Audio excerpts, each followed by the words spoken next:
시험에 달인이 되는 게 아니라 시험에 합격하는 거거든요. 일단은. 그죠? 그리고 나서 실무에 전념하셔가지고 진짜 전문가가 되시면 돼요. 지금은 그냥 시험 위주로 공부를 하시면 됩니다. 아시겠죠? 네. 자, 그러면 이제 질문 없으시죠? 네. 그러면 우선은 저는 제 이름이고요. 그 다음에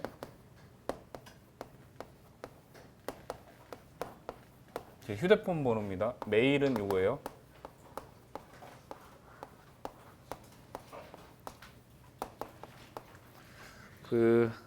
공부하시다가 뭐 다른 학원 수강생도 마찬가지 뭐 상관없어요. 그냥 궁금하신 거 있으시면은 급하면 톡 하셔도 되고요.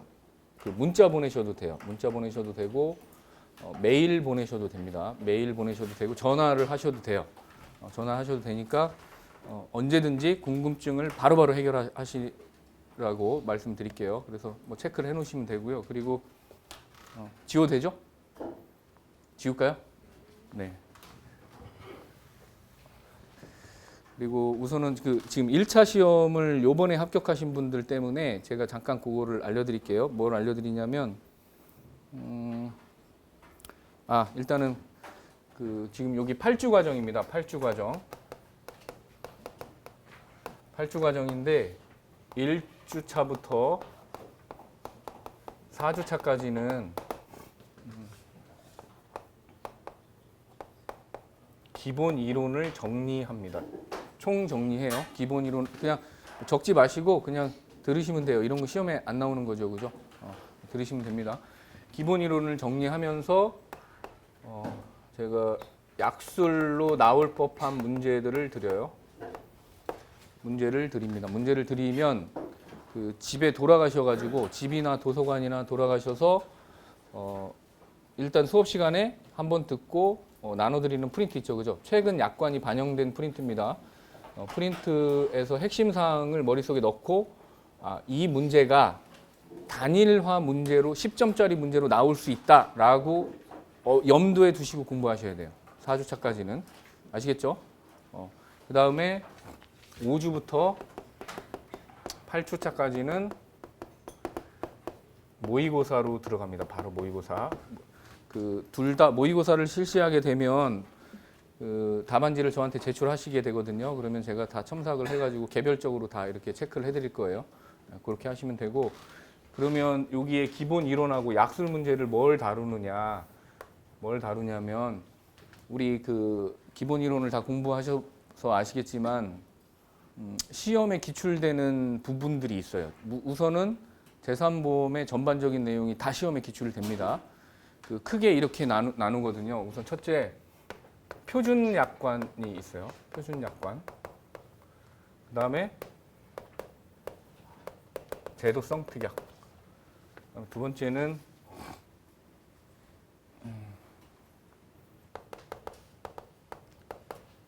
상해보험 이론하고 그리고 상해와 관련된 특약이 있습니다. 특약. 여기에는 교통상해 특약이라든가 이런 여러 가지들이 있죠, 그죠? 이런 것들이 있고, 그 다음에 세 번째 후유장애. 후유장애 보험금 산출하는 거죠, 그죠? 그다음 네 번째는 이제 질병 이론 플러스 질병 특약. 이 질병이라 함은 암, CI 이런 것들 다 포함된 겁니다. 이렇게 하고 다섯 번째 실손.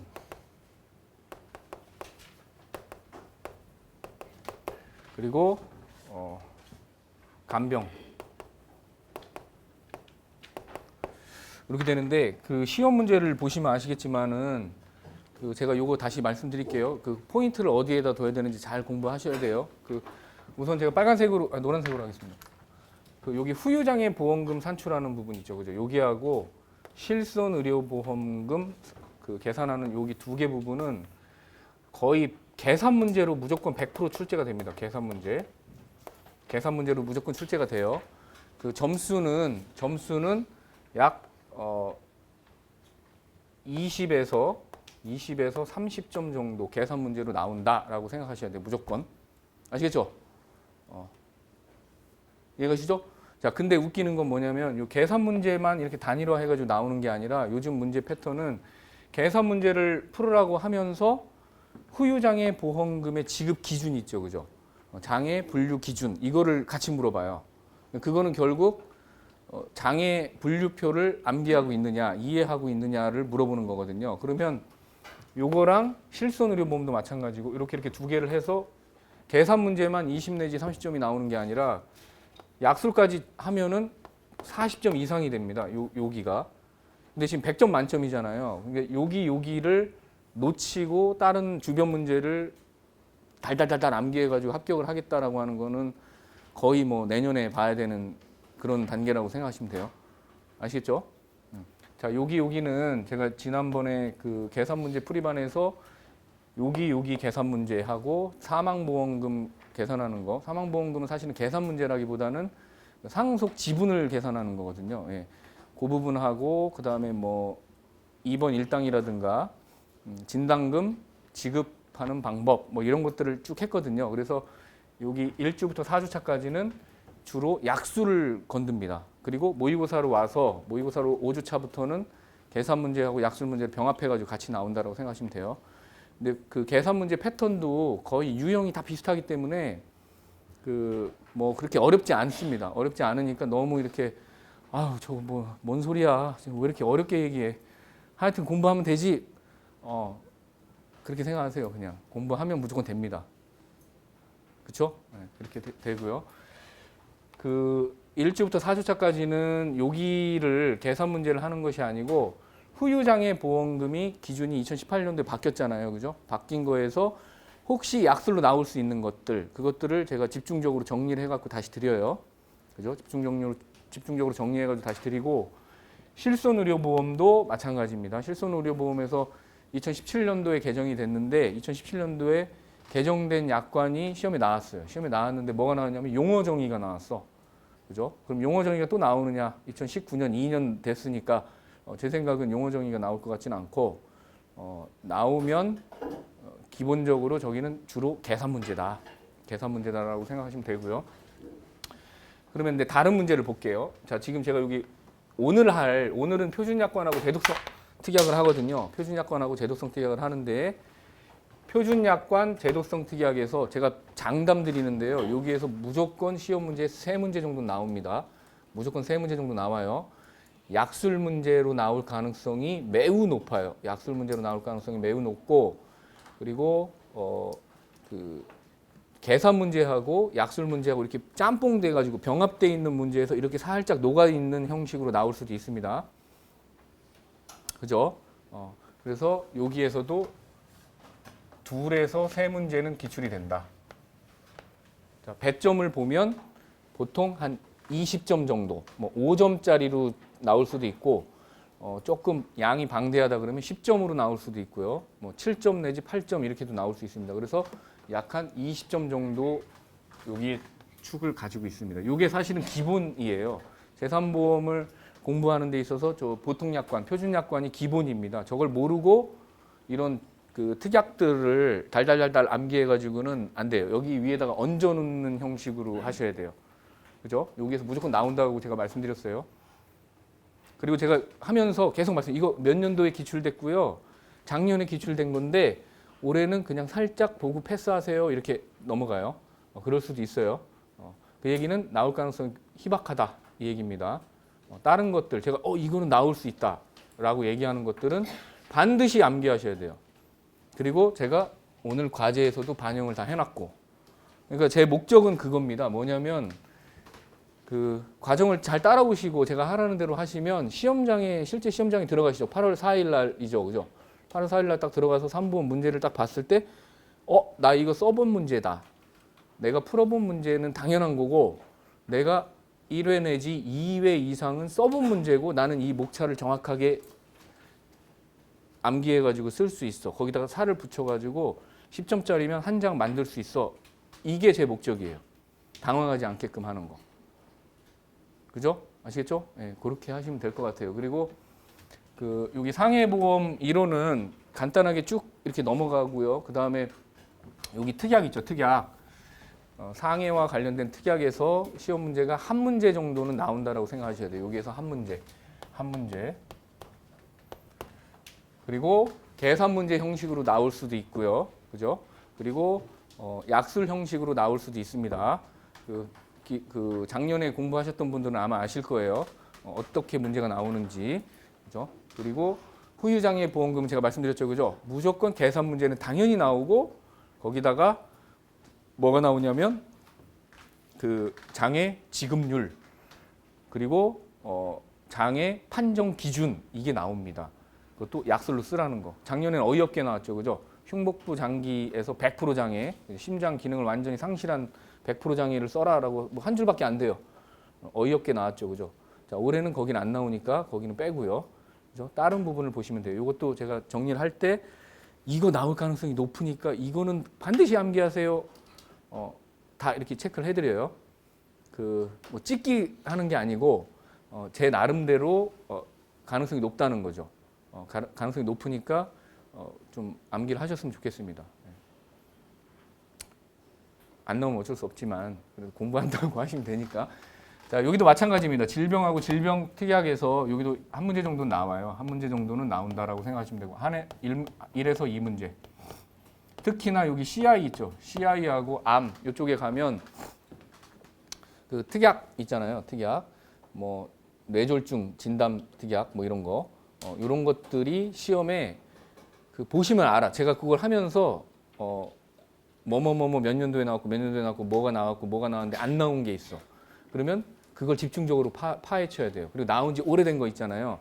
그거를 집중적으로 공부를 하셔야 됩니다. 여기에서도 한 문제 내지 두 문제가 무조건 기출이 됩니다. 출제가 돼요. 올해도. 아시겠죠? 그죠? 자, 그리고 실소는 뭐 더 말씀 안 드릴게요. 여기는 기계적으로 하셔야 돼요.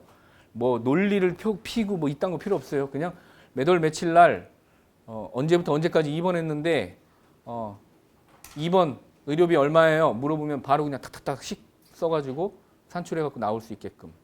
근데 이제 쓰는 방법이 뭔지를 잘 모르니까 그건 이제 제가 답안지 드리고 체크를 계속 해드릴 테니까 시간을 그리고 많이 줄이셔야 됩니다. 그리고 간병보험은 시험에 나왔다 안 나왔다 이래요. 나왔다 안 나왔다, 나왔다 안 나왔다 이러니까 나오면 뻔합니다. 나올 게. 나오면 뻔하니까 제가 해드리는 것만 하시면 되고 여기는 뭐 시간이 그렇게 오래 걸리지 않아요. 한 30분이면 끝나니까 이렇게 해서 4주 과정을 끝냅니다. 주로 어디를 한다고요? 약수를 정리한다라고 생각하시면 돼요. 4주 동안. 그러니까 4주 동안 빡시게 약수를 정리해놓고 그리고 5주부터 8주까지 약수라고 계산 문제 병행해가지고 모의고사 정리한 다음에 그 다음에 바로 또 모의고사로 들어가잖아요. 그리고 한 몇 주 정도 시간이 있으면 기존에 정리했던 약술 문제 다시 꺼내가지고 내가 잘 부족했던 거 다시 한번 써보고 다시 한번 체크해보고 그 다음에 시험장에 들어가시면 아까 제가 말씀드린 대로 어떻게 된다고요? 이거 내가 써본 거야. 최소한 2번 이상은 써본 거야. 자신 있어 하고 쭉쭉쭉 이렇게 쓸 수 있게끔 하시면 됩니다. 그렇죠? 네. 그렇게 하시면 되고 그리고 반드시 과제를 가지고 오셔야 됩니다. 지난 수업 때도 보면 과제를 안 내세요. 왜 안 내시냐 이렇게 물어보니까 글씨를 너무 못 쓴대. 뭐 그런 건 상관없어요. 글씨 못 쓰고 뭐 이런 거 뭐 악필이라 떨어지지 않을까 뭐 그런 거 없습니다. 자기 자신을 잘 아셔야 돼요. 내가 어느 정도 수준이라는 거를 자기가 알아야지 자꾸 감추고 이러시면 안 된다고. 그렇죠? 그렇게 하시면 되겠네. 네. 자, 그리고 이제 이렇게 요번 과정은 이렇게 되고요. 그리고 일단은 1차 시험 2차를 응시하지 않으신 분 때문에 잠깐 이걸 말씀드릴게요. 시험장에 들어가시면 이렇게 답안지를 줍니다. 답안지를 줘요. 하나는 답안지고요. 하나는 초안지입니다. 초안지. 요거는 낱장 한 장짜리예요. 한 장짜리고 이렇게 초안지 이렇게 해서 여기 아무것도 없어요. 줄도 안 거져 있습니다. 그냥 이 상태예요. 초안지. 그죠? 보셨죠? 2차 응시하신 분들 아픔을 겪으신 분들은 보셨잖아요. 초안지 주고 그리고 여기에다 이제 수험번호를 적죠, 그죠? 수험번호 적고, 그리고 답안지는 앞에 표지가 있어요. 표지가 이거 잠깐 좀 빌릴게요. 이렇게 답안지가 있잖아요. 그러면 답안지에 표지가 있습니다. 이렇게 그 뒤에는 이런 색깔이고, 이런 색이 아니라 약간 누리끼리한 색깔이고, 그 하얀색의 표지가 있습니다. 표지가 약간 두껍죠, 그죠? 표지가 두껍고, 표지를 이렇게 넘기면, 표지 이렇게 넘기잖아요. 그러면 답안지가 나와요. 이렇게 나옵니다. 글씨 안 써 있죠, 그죠? 답안지가 이렇게 나오고, 이게 뒷장은 없어요. 여기 보면 이거는 연습용이니까 이렇게 앞뒤 이렇게 뒷장이 있잖아요. 뒷장이 없고 앞장만 줄이 이렇게 거져 있습니다. 한 24줄, 26줄, 7줄, 29, 19줄이요? 예. 그걸 세셨어요? 19칸. 예. 19칸이 거져 있대요. 19칸이 거져 있고 스테플러로 이렇게 찍혀 있죠. 그죠? 이렇게 찍혀 있어서 몇 장이야? 껍데기까지 11장입니다. 11장이에요. 자, 이걸 다 채워야 되느냐? 다 채울 필요는 없어요. 다 채울 필요는 없고, 그 문제를 이렇게 주잖아요. 그러면 문제는 A4지로 줍니다. 문제를 하나 더 안 했네. 문제는 이렇게 A4지로 줘요. 문제에서 물어보는 거에 대한 핵심 사항을 여기다가 잘 정리해서 쓰면 돼요. 자, 끝나면 얘도 걷어가고 얘도 걷어가요. 자, 문제지는 가지고 나오시면 되고요. 얘도 걷어가고 얘도 걷어가는데 초안지에다가 이렇게 좀 끄적끄적한 내용하고 답안지의 내용하고 다르다, 상이하다. 그럼 어떻게 하느냐? 둘 다 걷어가는데, 자, 답안지 위주로 채점합니다. 답안지 위주로 채점하니까 여기에다가 낙서를 하거나 이렇게 뭐 잘못된 거 이런 거는 전혀 의미가 없어요. 상관없으니까 초안지를 잘 이용하시면 되고, 그리고 답안지를 쓰시다가 만약에 내가 뭐 예를 들어서 여기 이제 줄이 이렇게 거 있는데 이렇게 1 이렇게 하고 뭐 썼어요. 이렇게 막 썼는데 틀렸어, 내용이. 그럼 어떻게 해요? 수정펜 이런 거 쓰시면 안 돼요. 수정펜 이런 거 쓰시면 안 되고 그냥 이렇게 두 줄을 하거나 아니면은 뭐 알아서 이렇게 아니다라고 하는 표시를 해주시면 됩니다. 이만큼 썼는데 이만큼 틀렸다. 그러면 그냥 이렇게 하시면 돼요. 시간 뺏기지 마시고 밑에다가 그냥 이렇게 쭉 쓰시면 됩니다. 아시겠죠? 자, 이렇게 쓰고 넘겼어. 뒤로 넘기면 또 나오죠. 연결해가지고 쭉 쓰시면 되고, 만약에 답안지가 모자르시잖아요.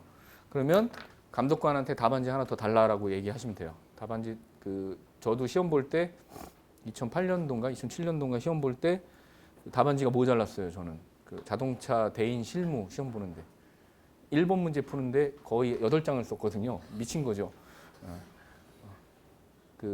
그리고 답안지가 모자라서 답안지 하나 더 주세요 했는데 20분인가 30분밖에 안 남았어요. 그래서 답안지를 하나 더 달라고 하면 답안지 한 장 이렇게 주는 게 아니고 10개 묶음 있잖아요. 그걸 다시 줍니다. 그냥 똑같이. 그리고 이렇게 찍어가요. 이 사람 답안지가 2개다 이렇게 해가지고. 그러니까 그 답안지를 아끼지 마시고 10장이 무조건 채워야 돼 이렇게 아껴서 막 오밀조밀하게 막 이렇게 막 위에다 붙여가지고 이렇게 쓰지 마시고 넉넉하게 쓰세요. 문제 하나 끝나면 한 칸 띄시고, 한 단락이 끝나잖아요. 그러면 번호 2번 이렇게 들어가면 한 칸 띄시고 쓰시고, 그 답안지를 이제 오늘 끝나고 가셔서 답안지를 일단 작성을 해가지고 오세요. 답안지를 작성해가지고 오시는데 우선은 조금 틀려도 되니까 첫 시간이잖아요, 그죠? 첫 시간이니까 틀려도 되니까 답안지를 작성해서 제가 오늘 드린 문제 한 20문제 정도 되는데 20문제 중에 뭐 내가 시간이 없어서 뭐 한 10개밖에 못했다 그러면 안 된다 이렇게 하지 마시고 그래도 그냥 내세요. 내셔서 제가 체크한 다음에 뭐가 문제인지 제가 알아야 되니까 그렇게 하시고 하시면 됩니다. 그러면 4주 동안 약술 문제를 만약에 20문제다. 근데 어느 날은 10문제밖에 안 될 수도 있습니다. 예를 들어서 후유장애 할 때는 후유장애 그 지급률이나 그리고 또 그 판정 기준이나 이런 걸 쓸 때 제가 뭐 불필요한 것들은 또 빼고 막 이러거든요. 그러면 한 10문제 이렇게 되면 그 4주잖아요. 4주면은 약술이 몇 개야? 20문제라고 쳐도 80문제밖에 안 돼요. 80문제. 그러면 80문제 내에서 시험에 응용이 됐든 어떻게 됐든 그냥 다 거기서 약술 문제는 그 안에 다 있다라고 생각하시면 된다고. 아시겠죠? 다 있어요, 진짜로. 진짜 다 있습니다. 네. 안 나오면 어떡하지? 다 있다라고 생각하시면 되고, 그리고 자 이제 혹시 뭐 여쭤보실 거 있으신 분 있으세요? 여쭤보실 거 없나요? 있어야 되는데 없으세요? 네.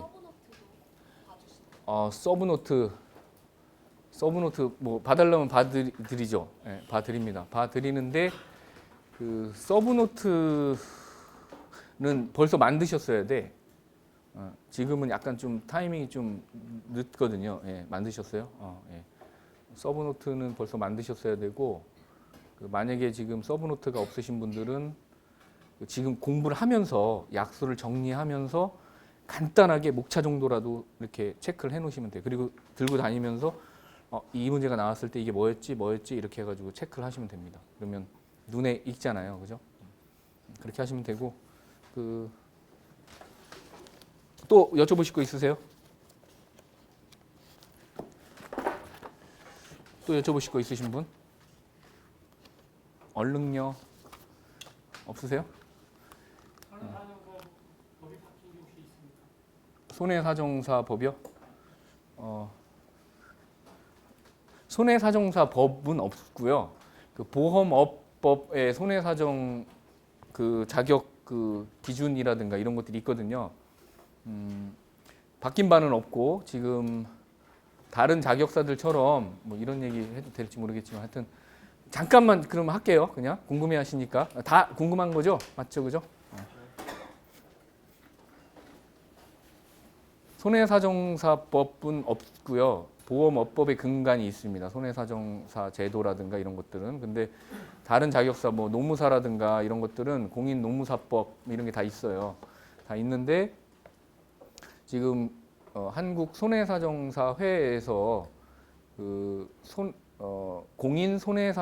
공인사정사법이라는 거를 발의를 하려고 굉장히 무던하게 노력을 하고 있습니다. 왜냐하면 손해사정사들은 어차피 이게 약간 하여튼 좀 변호사하고 업무가 약간 상충이 되기 때문에 그래서 공인사정사법을 만들려고 노력을 하고 있고요. 그 법령이 개정된 건 없고 다만 제3보험에서 그 다른 건 아니에요. 저기 라이어빌리티는 아니고 그 배상 책임 쪽은 아니고 제3보험 그러니까 개인 보험금 청구하는 거에서 지금 제도가 약간 바뀝니다. 7월 1일부터 그 뭐냐면 보험 소비자 선임 제도권이라는 게 생겨요. 그래서 지금은 어떤 거냐면 피보험자가 보험금 청구를 하잖아요. 피보험자가 보험금 청구를 합니다. 보험사고가 발생이 돼서 뭐 실손이든 뭐든 보험금 청구를 하게 되면 보험회사에서 보험금 지급을 하거나 바로 서면 심사에 의해서 보험금 지급을 하거나 내지는 조사나 확인이 필요하다 그러면 현장 심사를 내리거든요. 그러면 그 위탁 손해사정 업체에다가 현장 심사를 내려서 이게 정당하게 보험금 지급해야 되는 것인지 아닌지에 대해서 조사를 해요. 그죠? 조사를 하고 조사가 완료되면 보험금을 지급하거나 내지는 면책 의견이라는 걸 안내하고 종결이 됩니다.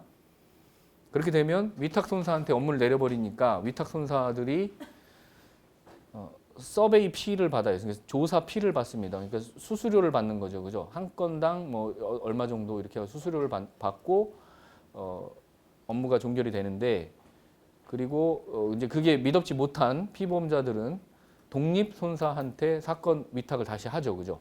사건 의뢰를 합니다. 그러면 조사 피나 손해사정 수수료가 이중으로 나가게 되는 꼴이 돼버려요. 그 피보험자는 독립손사한테 그 수수료를 주고 그리고 보험회사는 위탁손사한테 수수료를 주고요. 그죠?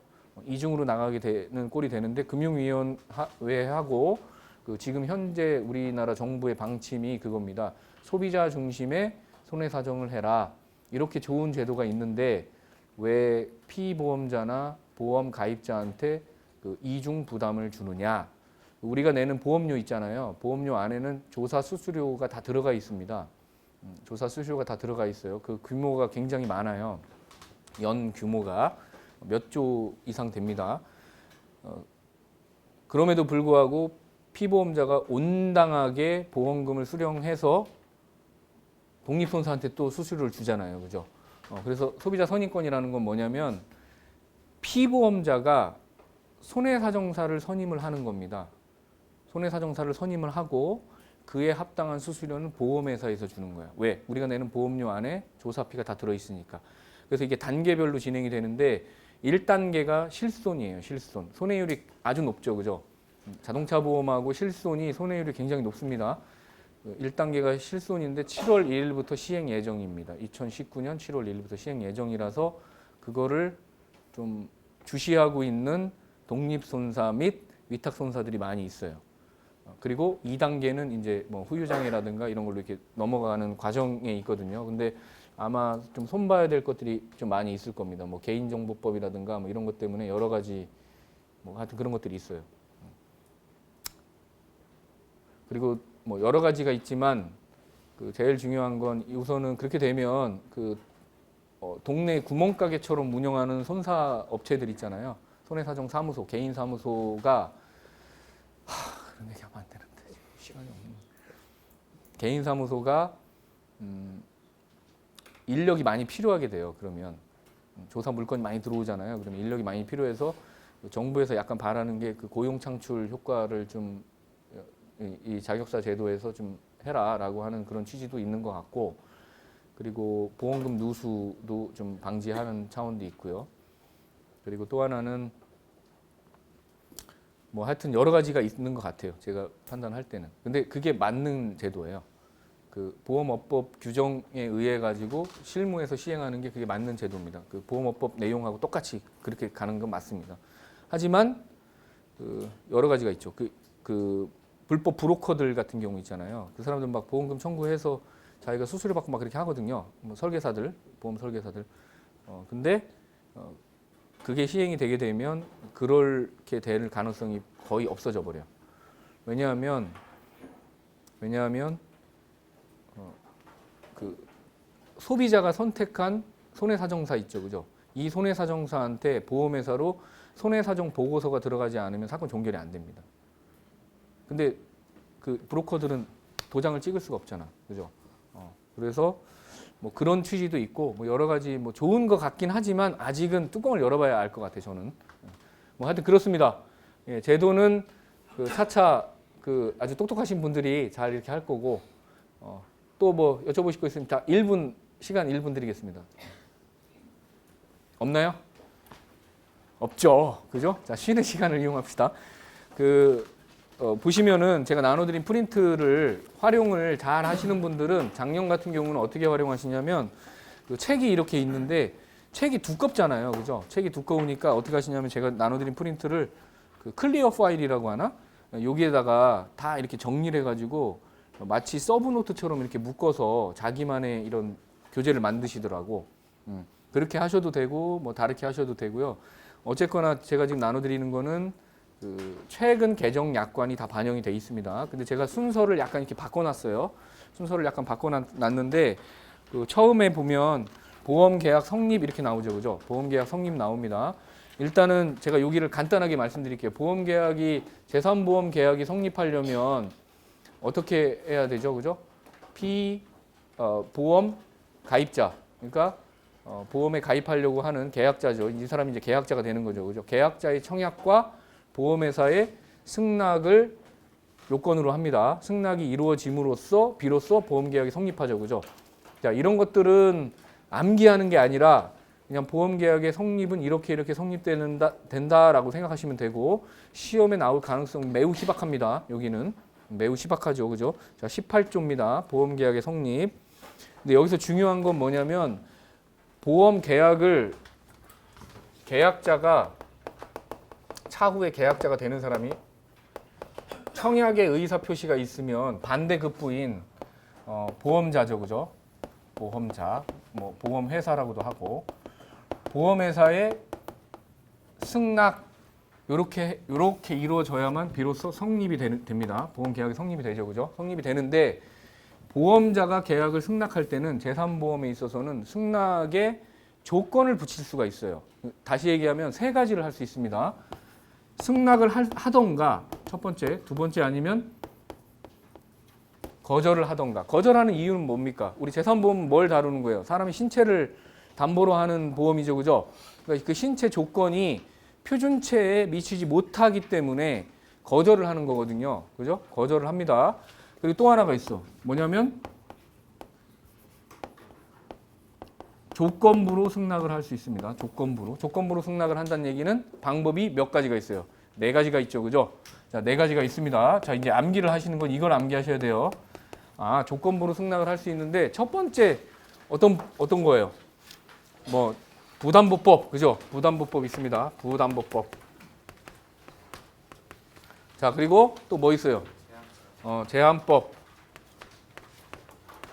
부담보법, 제한법. 자, 암기하셔야지. 또 뭐 있어요? 삭감법, 그죠? 삭감법. 또 하나? 할증법, 그죠? 할증법. 자, 요거를 이제 암기를 하셔야 되는데, 자, 암기를 다 했어요. 이렇게 암기를 했어요. 근데 이걸 암기를 그냥 하면 되나?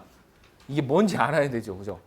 암기만, 목차만 이렇게 딱 암기해놓고, 아, 이거 나와, 이거 달달달달 저거만 암기하면 안 되고, 이게 시험에 나왔을 때, 암기를 어떻게 하는지, 포인트를 찾아가지고 암기를 하셔야 됩니다. 자, 일단 제한법은 뭘 제한한다는 얘기입니까? 뭘 제한해요? 보험에 가입하는 금액인 가입 금액을 제한한다는 얘기입니다. 가입 금액을 제한합니다. 부담보법은 신체의 특정 부위나 질병에 대해서 담보하지 않는 조건으로 계약을 받는 거죠, 그죠? 그게 부담보법이고, 다른 말로 일부 보장 제외라고 합니다. 뭐라고 하죠? 일부 보장 제외. 자, 그 다음에 삭감법. 삭감법은 뭐예요? 지급하는 보험금이죠, 보험금. 보험금을 삭감 지급하는 방법을 얘기합니다. 삭감, 그러니까 줄여서 적게 지급하는 방법이죠, 그죠? 자, 할증법은 뭡니까? 걷어들이는 보험료입니다. 보험료를 올려받는 거예요. 올려받는 방법이죠, 그죠? 올려받는 방법입니다. 자, 요게 이렇게 가만히 이렇게 보시면 아시겠지만, 요거는 뭐랑 관련이 있냐면 피보험자의 신체 조건이나 내지는 뭐예요? 직업하고 관련이 있습니다. 직업. 영위하는 직업과 매우 관련이 있어요. 그죠? 다 뭐야? 위험률이 굉장히 높은 직군에 있거나 내지는 질병이나 병에 걸릴 확률이 높은 사람들에 대하여 요 네 가지 방법에 의해서 조건부로 승낙하는 경우가 있다. 자, 요거 네 가지를 어떻게 하셔야 돼요? 암기를 하셔야 됩니다. 자, 네 가지를 암기할 때는 방법이 뭔지도 알고 계셔야 되고요. 제가 지금 나눠드린 거에 다 있죠, 그죠? 자, 제가 요거 다시 한번 읽어드릴게요. 한번 봅시다. 자, 보험계약은 의의예요. 의의. 보험계약은 보험계약자의 청약과 보험회사의 승낙으로 이루어집니다. 당연한 거죠, 그죠? 자, 목차가 의의예요, 그죠? 자, 두 번째 보험계약자의 청약, 그 다음에 보험회사의 승낙, 조건부 승낙 내지는 거절 이렇게 세 가지를 할 수 있는데 그 중에서 중요한 건 조건부 승낙이다. 조건부 승낙에는 제한법, 부담보법, 삭감법, 할증법의 네 가지가 있다. 그죠? 시험에 보험회사가 조건부로 승낙할 수 있는 방법 네 가지에 대하여 서술하세요. 기술하십시오. 5점, 7점, 10점 이렇게 나오면 네 가지 뭘 암기하셔야 돼? 아, 방법 네 가지니까 제한법, 삭감법, 일부 보장 제외, 그리고 할증법 네 가지인가? 네 가지. 요거를 머릿속에 딱 넣어놓고 그 다음에 어떻게 하셔야 돼요? 내용을 간단하게 쓰실 수 있어야 돼요. 그래서 우리 시험지에 약 한 장 내지는 한 반 장 정도 쓰실 수 있도록 만드셔야 됩니다. 자, 모든 목차를 잡을 때는 제가 다시 말씀드리지만 여기 보면은 이렇게 대괄호로 돼 있죠, 그죠? 대괄호로 이렇게 돼 있습니다. 대괄호로 돼 있는 거는 단일 문제로 나올 가능성이 있다는 얘기예요. 이렇게 보험계약의 성립에 대하여 약관에 언급되어 있는 내용에 대해 쓰세요. 이렇게 나올 수 있다는 얘기입니다. 그리고 뒤에 가면 청약 철회 이렇게 해가지고 또 대괄호 나오죠. 하나의 이 단일 문제화 시킬 수 있다는 거를 염두에 두고 공부하셔야 돼요. 제가 여기다가 목차를 잡아드릴게요. 큰 대목차입니다. 우선은 약술 문제에서 단일 문제 이렇게 물어보잖아요. 그러면 첫 번째 목차는 무조건 의의예요. 첫 번째 목차는 뭡니까? 뜻, 의, 정의 이렇게 하셔도 되고 정의 이렇게 하시면 됩니다. 정의. 그 다음에 두 번째는 내용이에요. 내용. 이 내용에 대해서 세세하게 암기를 하셔야 돼요. 목차를 특히 이렇게 암기하셔야 됩니다. 그 다음에 세 번째는 효과를 암기하셔야 됩니다. 효과. 이렇게 대목차가 이렇게 세 개입니다. 대목차. 공부할 때 이 대목차를 정리해 놓고 공부를 하시라는 얘기예요. 자, 그러면 이거 보험계약 성립 다시 한번 볼게요. 자, 보험계약의 성립에 대하여 약관상 규정되어 있는 내용에 대하여 기술하십시오 라고 이렇게 만약에 문제가 나왔다. 이렇게 나올 가능성은 매우 희박하지만 문제가 나왔다. 그러면 어떻게 해야 돼? 대목차를 이렇게 잡으라고 그랬지. 보험계약의 성립에 대하여 의의 이렇게 쓰시면 돼요. 이렇게 쓰고 그 다음에 내용을 여기다 적으시면 된다고. 보험계약이 성립하려면 제가 어떻게 한다고 그랬어요? 보험계약자의 청약과 보험회사의 승낙에 의하여 보험계약은 성립합니다. 이게 정의예요. 의의고. 그 다음에 두 번째 목차에서 여기에서 승낙할 때는 어떻게 돼 있어요? 내용에 대해서 첫 번째 승낙, 두 번째 거절, 그리고 세 번째는 조건부 승낙 이렇게 있죠, 그죠? 자, 조건부 승낙에서 네 가지가 있다고 그랬어요. 여기에서 1, 제한법, 2, 3, 4 네 가지 있죠, 그죠? 자, 암기 뭐 하는 거예요? 이거 암기하시라고 이렇게. 나머지는 암기할 필요 없어요. 대목차만 잡아놓고 여기 네 가지만 암기하시면 된다고. 이게 뭔지 아시겠죠? 그리고 세 번째 효과. 자, 효과 볼까요? 그 조건부 승낙 이렇게 해서 뭐 이렇게 나와 있고요. 자, 효과 승낙의 거절 그리고 보험회사의 납부 통지 이렇게 있죠, 그죠? 그리고 또 뭐가 있냐면 그 보험 계약이 성립하면 어떻게 된다는 얘기입니까? 효과가 계약이 성립했어요. 효과 어떻게 돼요? 보험 기간 중에 발생된 보험사고 당연히 보상을 하죠, 그죠? 보장을 하는 것이고 거절했다 그러면 계약이 성립이 안 되는 거고요. 이런 식으로 해서 목차를 크게 이렇게 세 개로 잡아놓고 내용의 핵심 사항을 암기하시라는 얘기예요. 그죠? 아시겠죠? 요게 단일 문제화로도 이렇게 나올 수 있다는 얘기입니다. 네 개로. 뒤에 또 나옵니다. 제도성 특약에서. 아시겠죠? 이해가시죠? 그리고 제가 나눠드린 프린트를 잘 읽어보시면 돼요. 이해가시죠? 자, 여기에서 문제가 나왔었어요. 작년에 시험 문제 나왔습니다. 작년에 시험 문제, 여기 지금 1, 2, 3페이지 있죠, 그죠? 제가 이거를 다 이렇게 읽고 이렇게 할 수가 없습니다. 지금 이 시간에는. 3페이지의 제일 마지막에 승낙전 사고 담보에서 제한 있잖아요. 요 세 가지가 시험에 나왔었어요. 2018년도에. 자, 그러면 올해는 여기는 안 나온다. 안 나옵니다. 그러면 지금 첫 번째 보험계약 성립 챕터에서는 암기할 게 뭐야? 이거밖에 없죠, 그죠? 네 가지 조건부 승낙하는 네 가지를 정확하게 이해하고 암기하시고 계시면 됩니다. 시험에 나올 가능성은 매우 높지 않아요, 여기는. 아시겠죠? 자, 그러면 이제 두 번째로 갈게요. 청약 철회. 자, 청약 철회는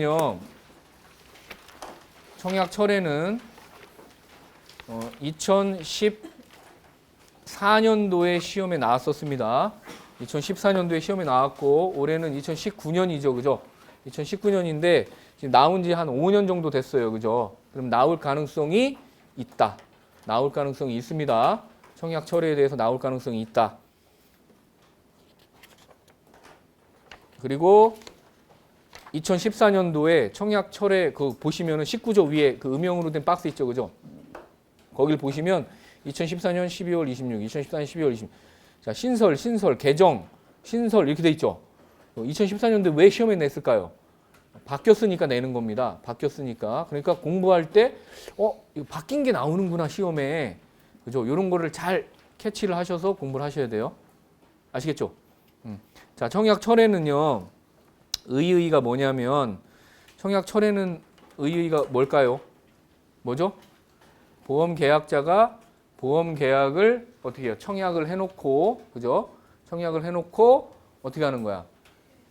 증권 수령일로부터 증권을 받죠, 그죠? 증권 수령일로부터 며칠이에요? 15일 이내에 청약을 무효화시키는 취소하겠다라고 하는 의사 표시를 하는 게 청약 철회입니다. 그죠? 언제부터 한다고요? 증권 수령일로부터 15일 이내. 자, 이거 암기하셔야 되죠, 그죠? 그거를 암기하시면 의의를 쓰실 수가 있겠네, 그죠? 청약 철회, 쿨링 오프 제도라고도 하고 있고요. 자, 법적 성질 이딴 것들은 읽어만 보시고 패스하십시오. 자, 의의를 일단 알았죠. 청약 철회에 대해서. 자, 근데 세 번째 이걸 알고 계셔야 돼요. 청약 철회의 요건. 자, 여기 제가 대목차에서 이렇게 2번이 이제 철회의 요건 이렇게 들어갑니다. 철회의 요건. 자, 1 이렇게 하고 목차가 증권 수령일로부터 15일 이내에 해야 한다 이런 뜻이죠. 요건이라는 거는 필요하다는 얘기입니다. 반드시 그게 보험증권 수령일로부터 15일 이내에 해야만 한다. 그죠? 자, 보험증권 수령일에 대한 다툼. 자, 읽어만 보십시오. 자, 그리고 뒤에 보시면 청약철의 제한 나오죠. 그죠? 자, 암기하셔야 돼요. 청약철의 제한. 내용에 대해서 1. 요건 2. 제한입니다. 청약철의 제한. 다음과 같은 세 가지의 경우에는 청약을 철회할 수 있다 없다? 없다. 청약 철회는 누가 하는 겁니까? 계약자가 하는 거죠. 그죠? 보험 계약자가 하는 거예요. 일방적 의사표시입니다. 내가 하기 싫다고 하면 그냥 하면 돼요. 언제까지? 15일 이내로. 증권 수령일로부터 15일 이내. 제가 아까 살짝 빠뜨렸는데 보험 계약이 성립하려면 납부 통지를 언제까지 해줘야 되죠? 30일이죠. 그죠? 언제부터 30일입니까? 청약에 의사표시를 한 날로부터 30일 이내에 해야 됩니다. 근데 얘는 언제야? 증권 수령일로부터 15일 이내에 해야만 됩니다. 그죠? 아시겠죠? 그죠? 자, 이런 포인트들 잘 놓치지 마시고 목차를 잘 잡으세요. 자, 청약철의 제한이에요. 제한이 1, 2, 3 세 가지가 있어요. 자, 요거 암기하셔야 되느냐? 암기하셔야 돼요. 근데 막연하게 암기하지 마시고 청약철에는 일단은 증권 수령일로부터 15일 이내에 하는 거기 때문에 15일 이내에 하는 거기 때문에 첫 번째 진단계약의 경우에는 청약철회를 제한할 수 없습니다. 이유가 있어요. 왜 진단계약? 왜냐하면 이미 보험회사에서 제공하는 서비스를 다 받고 나서 청약을 철회하기 때문에 이때는 철회를 제한한다. 그 다음에 두 번째는 보험기간이 1년 미만인 단기계약 같은 경우도 마찬가지입니다. 여행보험 같은 경우 그렇죠. 그죠? 뭐 제주도로 3박 4일 여행을 가기로 해서 여행보험에 가입을 했습니다. 5일짜리를. 그래놓고 보험증권 받고 여행을 잘 다녀왔어요. 근데 증권 수령일로부터 15일이 안 지났을 거 아니야. 5일밖에 안 됐으니까 청약 철회해야지. 자, 보험 혜택을 다 본 겁니다. 사고가 발생했든 안 했든. 아시겠죠? 그래서 그런 것들은 청약 철회를 제한한다.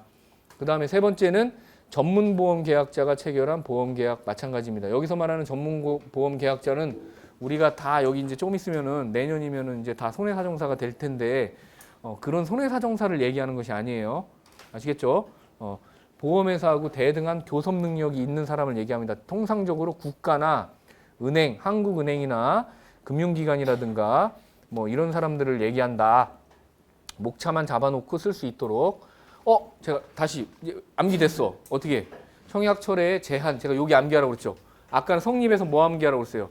네 가지 방법. 조건부 승낙하는 네 가지 방법. 여기는 요거 네 가지 암기하시고 내용을 읽어보시고 이해하시면 된다고. 목차만 잡아놓고. 알겠죠? 암기할 건 목차와 대목차에서의 목차와 내용에 따르는 핵심 사항들. 제가 두 가지밖에 말씀 안 드렸어요. 이걸 암기 못하냐고. 그죠?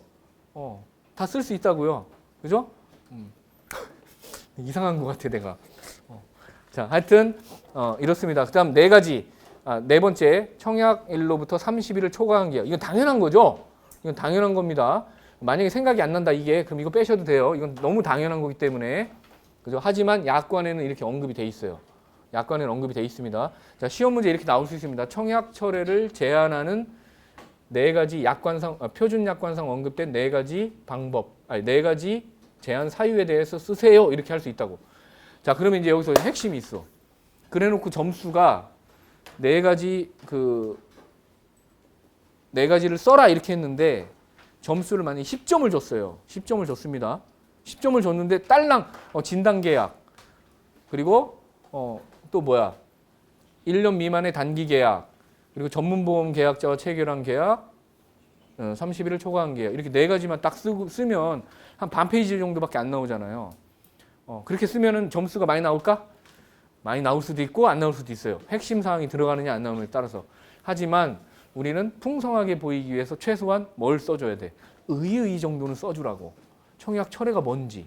목차를 나눠서 쓰시라고요. 어떻게? 1. 의의. 2. 청약 철회의 4가지 요소. 1, 2, 3, 4 이렇게 해가지고 마무리 하시라고. 그냥 이거 빼고 1, 2, 3, 4 이렇게 해가지고 딸랑 쓰고 끝 이렇게 하지 마시라고. 그럼 10점이잖아요. 그럼 점수가 많이 안 줘요. 그렇게 하면. 아시겠죠? 그렇게 하십시오.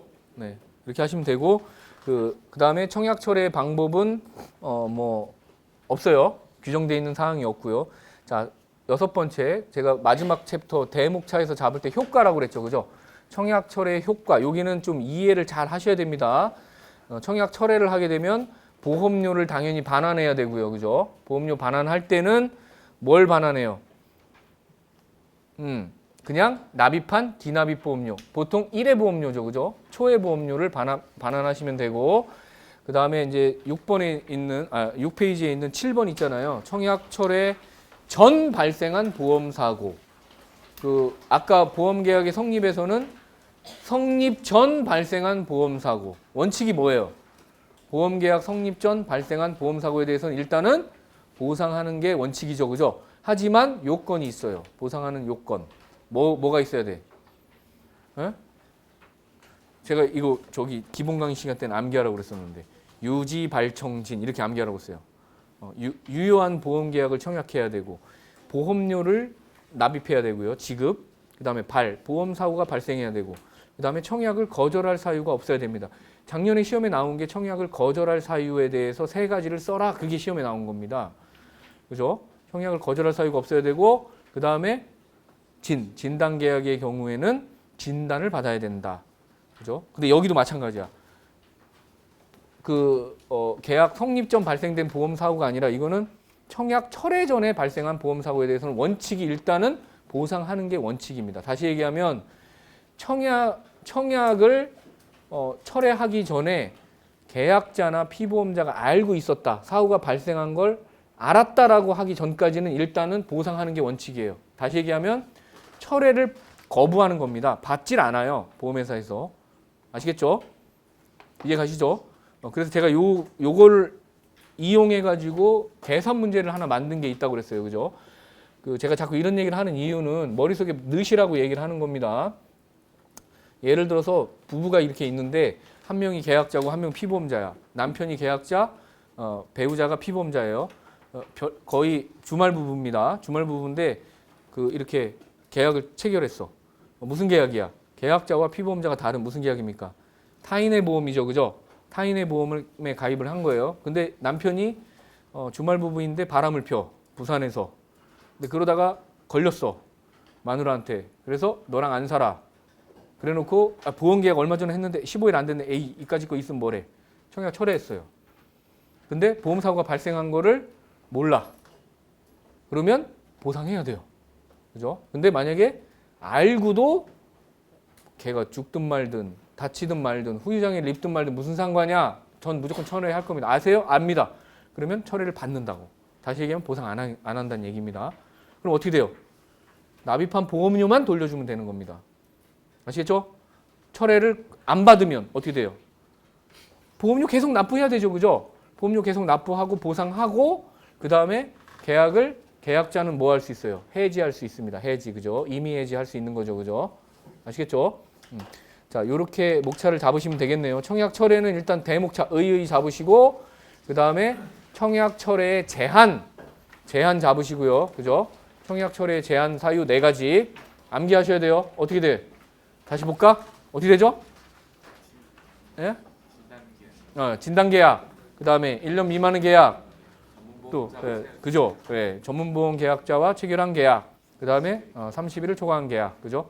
그 다음에 그 내용이 뭔지 내용을 쓰실 수 있을 때 한 줄 내지 2줄 정도 쓰실 수 있을 정도로.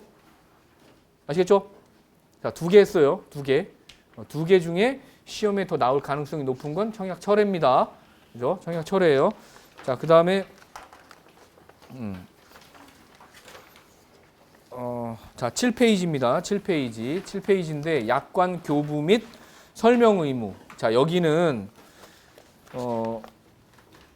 좀 쉬었다가 합시다. 시간이 오버됐네요. 그죠? 좀 쉬었다가 하겠습니다. 죄송해요.